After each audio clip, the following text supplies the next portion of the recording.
Sirdaryo viloyatining Sardoba tumanidagi Otayurt mahallasiga fuqarolarning murojaatlarini o'rganish uchun yetib keldik.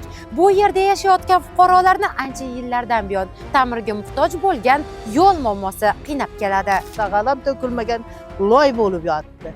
Shu 4 ta yomg'ir tushsa loy bo'lib ketadi. Ko'chalarimiz mana ko'rib turibsizlar-ku.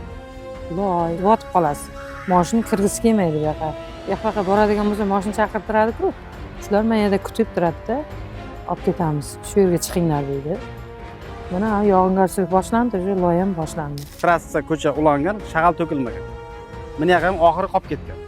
Ko'cham boshi ham oxiri ham shag'al yaxshi to'kilmagan. Projektorlar yo'q.